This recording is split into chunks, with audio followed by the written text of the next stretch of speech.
오늘 말씀의 제목이 우리를 위로하시는 예수님. 우리는 지금 대강절을 보내고 있습니다. 예수 그리스도께서 이 땅에 오심을 기다리는 절기입니다. 소망을 기다리는 사람들, 구원을 기다리는 사람들을, 그 기다리는 사람들의 기다림은 참으로 아름다운 것입니다. 사랑하는 이를 기다리는 눈 속에는 행복과 설레임이 들어 있습니다. 사랑하기 때문에. 여러분들이 잘 알고 있는 라파엘이라고 하는 화가가 물론 다빈치도 모나리자를 그렸지만 다빈치의 제자이기도 하고 영향을 많이 받은 이 라파엘도 모나리자라고 하는 그림을 그리게 되는데 거기에는 아름다운 한 가지의 일화가 있습니다. 이 라파엘인 화가가 어느 저녁 노을이 질 때에 제자들과 함께 집으로 돌아가고 있었어요. 그때에 한 여인이 이제 밖에 나와서 사랑하는 남편, 퇴근하는 남편을 맞으려고 그 노을역에 서서 남편을 기다리고 있었습니다. 남편이 늘 걸어오는 먼 길을 바라보는 그녀의 눈은 라파엘이 보기에는 너무나도 아름다웠어요. 그 기다림, 그래서 그 기다리고 있는 그 여인의 눈에는 정말 아름다움이 있었다라고 하는 거예요.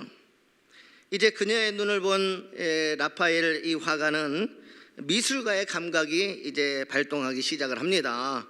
그래서 그는 제자들에게 소리를 칩니다. 화선지를 가져와, 화선지를 가져와. 그러나 그곳에는 화선지가 있을 리가 없습니다. 그는 마침 옆에 있던 방앗간 벽 옆에 큰 술통 뚜껑이 팽개쳐져 있는 것을 이제 발견하게 돼야 돼요. 큰 술통에 큰 항아리에 뚜껑이 팽개쳐져 있는 걸 보았어요. 이제 제자들은 급히 가서 그 술통의 뚜껑을 갖다가 이 라파엘 스승에게 주었습니다. 물론 거기에는 그림을 그린 이제 화선지도 없었지만 그러나 역시 물감도 없었다라고 하는 사실이에요. 아무것도 준비가 되지 않았어요. 그러자 라파엘은 옆에 있던 숯 한 덩이를 하나를 이제 집어 들게 되어집니다. 그리고는 이제 술통 뚜껑 위에 이 남편을 기다리는 아름다운 여인의 모습을 정신없이 그려나갑니다. 그 자리에서.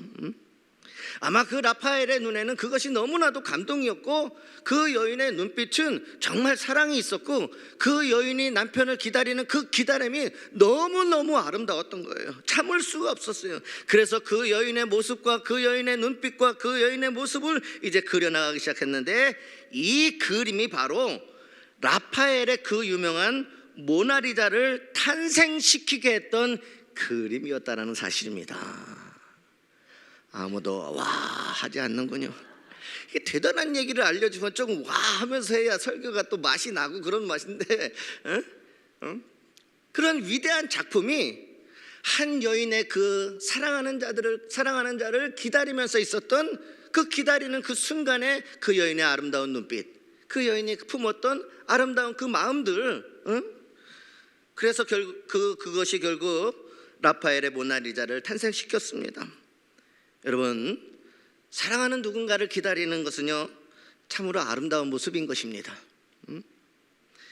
여러분, 어떠한 사람이 행복한 사람일까? 저는 이렇게 생각을 해보았어요. 물론 세상에 많은 것을 가지고 누리고 성공하고 이제 여러 가지 내가 바라고 원하던 것들을 다 받는 사람들, 그런 사람들도 물론 행복합니다. 그런데 오늘 말씀을 통해서 저는 다른 것을 한번 생각해 보는데 어떤 사람이 정말 행복할까? 행복한 사람은요 기다릴 것이 있는 사람이 행복하다라는 거예요. 뭔가 내가 기다릴 거리가 있는 거예요. 사랑하는 사람을, 또 소망을, 희망을, 꿈꾸던 여러 가지 이상을, 그래서 내가 정말 그것을 이루어질 줄 알고 그것을 바라보면서 그것이 되어지는 것을 이제 바라보면서 기다리는 사람이 정말 행복하다라는 거예요. 물론 세상의 인생의 아픔과 고난을 이야기하는 것이 아니라 소중한 것이 이루어질 것을 마음에 품고 그것을 기다리면서 그것을 바라보면서 하루가 지나면 지날수록 그 기다림이 가까워지는 그 사람들, 그때 누려지는 것이 행복감이라 이렇게 말할 수 있다라고 하는 거예요. 내가 바라던 것들이 하나하나 가까이 가질 때 무언가 내가 소망했던 것을 기다릴 것이 있다라는 것이 그 사람이 저는 참 행복한 사람이다 이렇게 생각을 합니다. 연인을 기다리는 사람, 사랑하는 친구들을 기다리는 사람, 가족을 기다리는 사람, 그렇습니다. 어떤 면에서 이 기다림이라고 하는 것은 행복이라 표현할 수가 있습니다. 기다림이 곧 기다릴 것이 있는 사람이 곧 행복한 삶을 살아내고 있는 사람이다라는 거예요. 대강절, 대림절 또는 구주강림이라서 강림절이라고 부르는데, 이 대강절이라고 하는 것은 딱 하나의 목적이에요. 아기 예수님이 오심을 기다리는 절기예요. 주님이 오실 것을 소망 중에 희망하며 간구하며 주님이 오시면 나에게 이루어질 수없이 많은 행복한 일들을 기억하고 주님이 오시면 내 모든 문제들이 해결되어지고 주님이 오시면 내 삶의 고민거리였고 힘들었던 수없이 많은 것들이 주님이 오심으로 인하여서 해결되어짐, 그 모든 것들을 기다리는 절기입니다.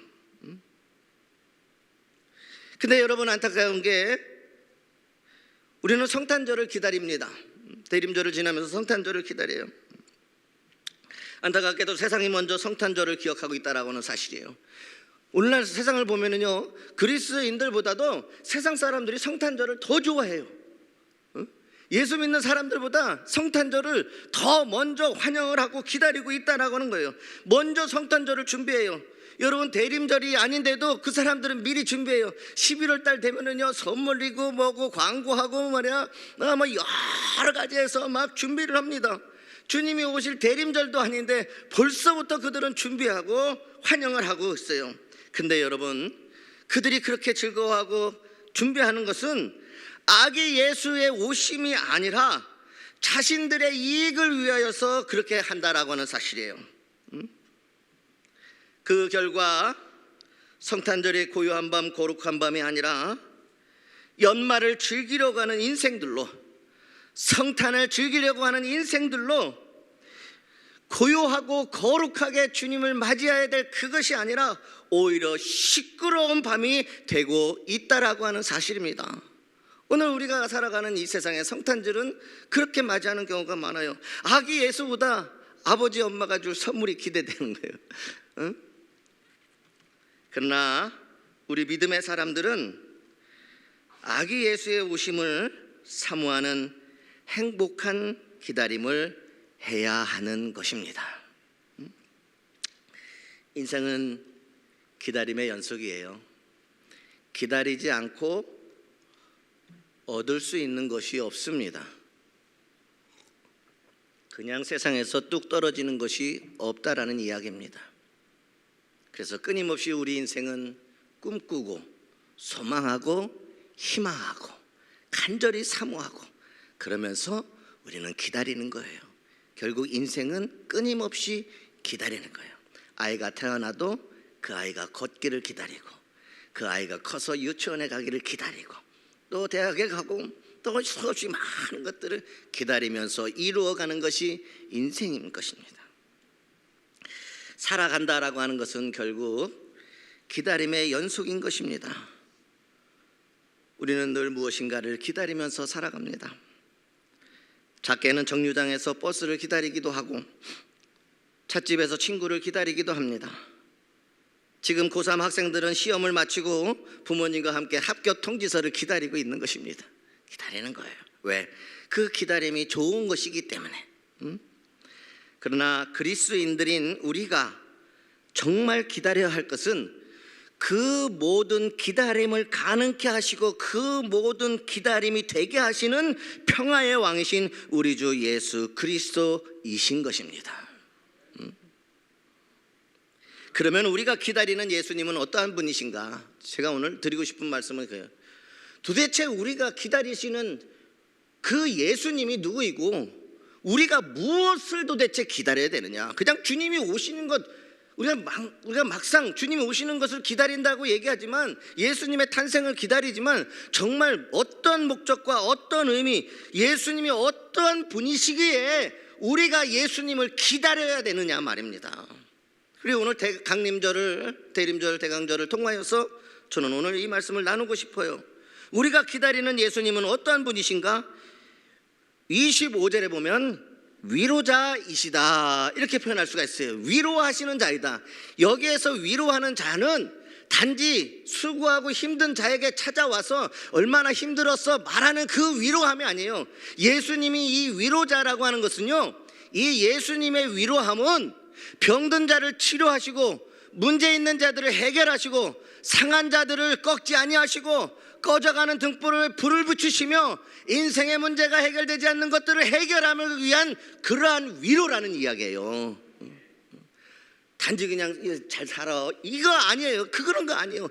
모든 삶에 마음이 상한 자들에게 오셔서 그 상함을 치료하여 주시고, 육신의 질병으로 고통받고 있는 자들에게 육신의 치유함을 보여주시고, 깨어진 가정과 깨어진 힘든 여러 가지 상함이 있는 자들에게 하나님은 다시 그들의 가정을 회복시켜 주시고, 또 우리가 기다리고 소망하던 그 모든 꿈들을 이루게 하여 주시는 그 예수 그리스도, 우리가 소망을 품고 기도하며 앞으로 나아갔던 그 모든 일들을 이루게 해 주시는 위로자이 되시는 예수님을 기다리고 있다라고 하는 사실입니다.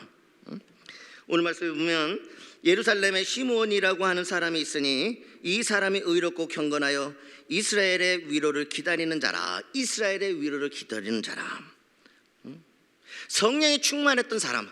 그래서 그는 성령이 충만했던 이유는 다른 게 아니에요. 그가 의롭고 경건했어요. 하나님 앞에 의로운 게 뭐예요? 하나님 말씀에 올바르게 살았다는 거예요. 경건한 게 뭐예요? 경건은 어떤 영적인 상태가 아니라 믿음과 말씀을 순종으로 행하는 것을 경건이라고 하는 거예요. 그러니까 그는 삶으로 예수 그리스도의 오심뿐만 아니라 하나님의 말씀대로 행하면서 살았다는 거예요. 그러니까 의롭고 경건한 이 시므온에게 날마다 그 위에 성령이 머물렀어요. 함께 하셨다는 거예요. 그래서 그를 하나님께서는 이스라엘을 위로하는 그러한 위로를 기다리는 자라고 이렇게 이야기하고 있어요. 시므온은 민족의 위로를 기다렸습니다. 그 기다림은 바로 예수 그리스도였습니다. 예수님이 오시면 이스라엘의 위로를 받을 것을 아셨고, 예수님이 오시면 이 피폐해진 이 땅 가운데 하나님의 백성들의 그 고통과 고민과 고난을 하나님께서 해결해 주실 줄 알았고, 민족의 힘듦과 아픈 모든 문제들, 또 하나님의 백성이 살아오면서 겪어내야만 했던 수없이 많은 여러 가지 일들, 예수님이 오시면 이 이스라엘의 이 모든 나라와 민족과 이곳 위에 위로가, 이스라엘의 위로가 될 것임을 알았고 그는 믿었다라고 하는 사실입니다. 주님만이 참된 위로가 되실 수 있다라는 거예요. 주님만이 모든 것을 해결하실 수 있다라는 거예요. 주님이 오시면 민족과 백성들과 하나님의 자녀들의 모든 문제가 해결될 것을 그는 믿었다라고 하는 사실입니다. 당시 이스라엘은 로마가 지배하고 있었어요. 그러니까 로마의 식민지에 살아갔다라고 하는 거예요. 마치 인생의 무엇인가의 문제에 사로잡혀서 힘들어하고 괴로워할 때를 이야기하는 거예요. 오늘날로 이야기하면 포로된 것 같이, 잡힌 것 같이, 내 힘과 내 능력으로 어떠한 것도 할 수 없는 그러한 절망적인 그런 상황이었다라는 거예요. 우리 인생에 마치 무엇인가 사로잡혀서 힘들게 하고 괴로울 때에 주님이 오시면 이스라엘과 나라와 민족과 하나님의 백성들을 위로하여 주셔서 그것이 해결될 것을 그는 분명하게 믿었어요. 로마의 식민지였었어요. 식민지의 삶은 고달프기 짝이었습니다. 가진 모든 것들을 다 빼앗겨 갑니다. 사람들이 죽어나갑니다. 살아있는 사람들은 모두 로마의 종들처럼 숨죽이며 하루하루를 견디며 살아갑니다. 그 당시 하나님의 백성인 오늘 우리들에게도 또한 위로가 정말 필요한 시절이었다라고 하는 거예요.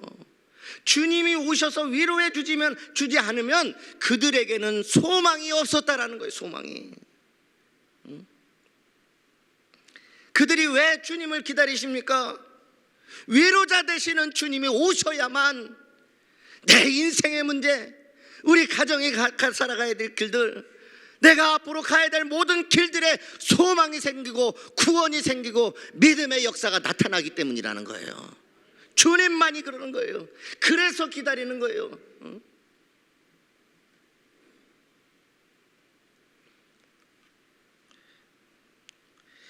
그러한 시절에 시므온은 늘 성전에서 기도합니다. 늘 성전에서 기도하는데 이렇게 기도해요. 하나님, 우리 민족을 위로하실 분을 보내주세요. 하나님, 저 죽어가는 하나님의 백성들, 이 이스라엘을 위로할 자를 보내주세요. 하나님, 저 세상에 지금 절망 가운데 빠져있는 당신의 사랑하는 자녀들이, 그 자녀들을 위로해 주실 수 있는 분을 보내주세요라고 그는 기도했다라는 겁니다. 위로자를 보내주세요. 주님만이 위로자가 되기 때문이라는 거예요. 그러자 여러분, 하나님께서는 놀라운 약속을 이 시므온에게 하는데 뭐라고 약속하냐? 위로자가 오기까지 너는 죽지 않을 것이라 라고 알려주셨다는 거예요.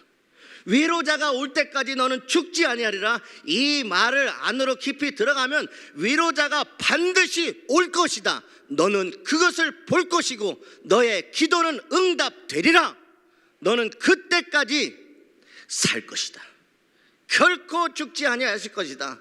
그 위로자이신 예수 그리스도는 반드시 오실 것이다 라고 하는 약속을 받습니다. 약속을. 그렇습니다. 여러분, 예수님은 우는 자의 위로자가 되어주십니다. 모든 문제의 해결자가 되어주시고 우리 인생의 구원자가 되어주십니다. 시므온은 힘이 났죠. 내가 죽기 전에 주님이 오신다고 분명하게 약속해서 힘이 나기 시작한 거예요. 그래서 더 열심히 성전에 나아가 기도하는 겁니다. 이 백성, 이 나라, 이 민족, 하나님의 자녀들, 주님 위로자를 보내주신다고 하셨으니 감사합니다. 힘이 나기 시작했어요. 그가 기다렸던 바로 그 위로자가 바로 예수 그리스도라고 하는 사실입니다. 저희는 지금 그것을 기다리고 있는 거예요. 누가복음 7장 36절에서 50절에 보면요, 예수님이 바리새인의 집에 초청을 받습니다. 예수님이 막 바리새인의 집에 도착하여 식탁에 앉는 순간 말씀에 보니까, 그 말씀 속에 보니까 한 38절인가 39절에 보니까 식탁에 앉는 순간 한 여인이 들어오는데, 그 여인을 말씀에서는 뭐라고 기록하냐? 그 동네에서 죄를 지은 한 여인이다 라고 성경에서는 표현하고 있어요. 죄를 지은 여인이 들어왔다라는 거예요. 이 여인은 조용히 예수님 뒤로 들어와 선체로 울기 시작을 합니다. 막 눈물을 흘리는 거예요. 주님 뒤에 와서. 감히 주님 앞에는 설 수도 없었어요. 그래서 주님 뒤에 가서 계속 우는 거예요. 초청받지 않은 사람이 집에 온 것도, 마음대로 들어온 것도 어떻게 보면 놀랄 일인데, 식탁에 마주 앉은 즐거운 시간에 한 여인이 와서 그 기쁨의 시간을 우는 시간으로 바꾼 거. 사람들은 순간 생각을 했어요. 아마 저 여자가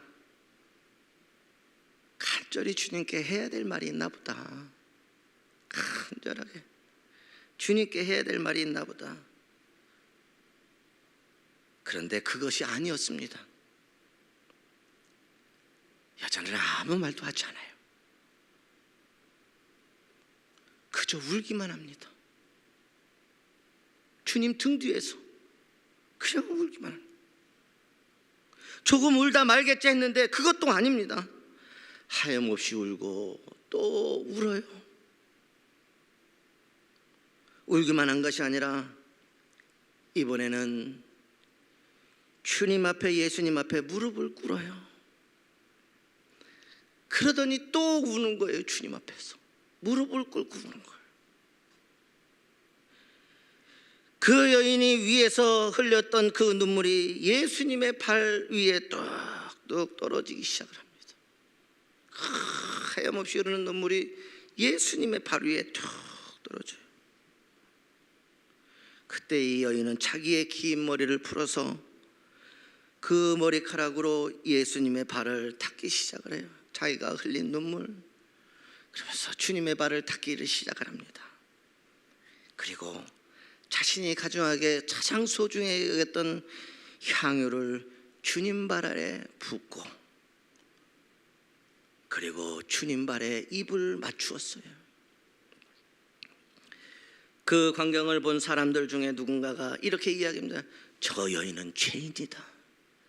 저 여인은 죄인이다. 어떻게 저런 여인이 이곳에 들어와서 이와 같이 예수님 발 앞에 말이야 저와 같이 그렇게 할 수 있느냐. 사람들이 웅성대기 시작을 합니다. 왜 죄인이라고 말해 사람들이 웅성거렸을까요? 예수님 시대의 죄인은요, 예수를 믿던 예수를 믿지 않던요, 이스라엘 백성들에게 죄인이 어떤 사람이었냐, 보통 남자들을 이야기할 때는 세리를 이야기해요. 세리. 그리고 여자를 이야기할 때는 창녀를 이야기했어요. 몸을 팔아야 사는 인생들이 있잖아요. 세리가 죄인인 것은 다 압니다. 왜냐하면 마땅히 받아야 될 세금을 걷어서 개인적으로 더 많이 받아서 착복하고 그런 부도덕한 일들을 하기 때문이에요. 그러나 여러분, 이 창녀가 죄인인 이유가 무엇입니까? 성경에서 가장 큰 죄로 여기는 두 죄가 있는데 그것은 우상숭배와 간음죄예요. 이 두 죄를 지으면 무조건 돌로 쳐 죽여버렸어요. 돌로 쳐. 여인이 저 여인이 죄인이다 이렇게 외친 것은 뭐냐? 돌에 쳐 죽어야 되는 여자라는 거예요. 근데 네가 여기 왜 있어? 저 여인을 당장 돌로 쳐서 죽여야 된다. 그 죄를, 여인이 바로 가장 큰 죄를 지었다는 거예요. 그 죄인이 예수님 앞에 나타났습니다. 그 여인이 어떻게 했습니까? 예수님의 뒤로 그 발 곁에 서서 울며 눈물로 주님의 발을 적시고. 왜 이 여인은 주님 앞에서 하염없이 눈물을 흘릴 수밖에 없었을까? 왜 울었을까? 저는 오늘 이 말씀을 하기 위해서, 주님이 왜 위로자인지 말씀하시기 위해서 오늘 말씀의 핵심 되어지는 부분이 이래요. 어떤 사람이 주님 앞에서 웁니까? 여러분 한번 고민해 본 적 있어요? 어떠한 인생이 예수님 앞에 나와 감히 주님 앞에도 갈 수도 없고 등 뒤에 울다가 결국에 주님 앞에 무릎 꿇고 자기의 눈물을 주님 발 앞에 뚝뚝 떨어뜨리다, 그래서 주님의 발을 머리카락으로 씻겨이고, 그리고 나의 가장 소중한 향유를 부어 주님의 발 앞에 입을 맞췄던 이 여인,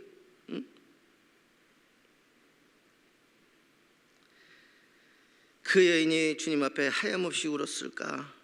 여러분, 한이 많아서 울었습니다. 한이 많은 사람은 울어요. 가슴속에 첩첩이 한이 쌓인 사람은 웁니다.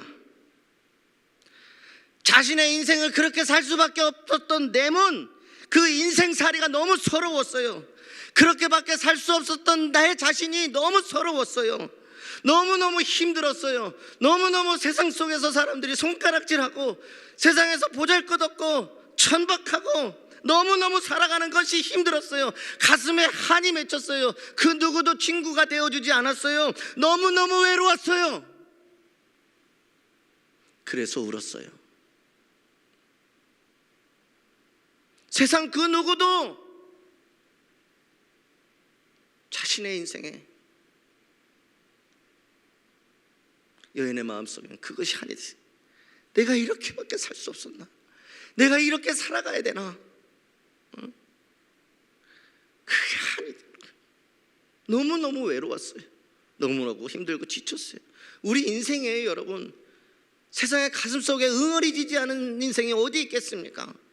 한두 가지는 다 보면은 겉은 멀쩡해요. 보세요, 다 쳐다보세요. 멀쩡하게 생겼잖아요. 근데 속을 한번 들여보세요. 문드러지고 썩어지고 아주 속상한 것들이 한두 가지가 아닌 거예요. 그런 인생에게 주님이 오시는 거예요. 왜? 위로해 주시기 위해서. 주님의 위로가 필요하기 때문에. 이 위로는요, 제가 이야기했잖아요.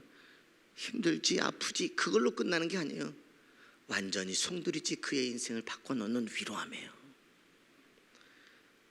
여러분, 또 누가 옵니까? 상처가 많은 사람들이 울어요. 상처가 많은 사람. 상처를 히브리어로 쉐벨이라고 합니다.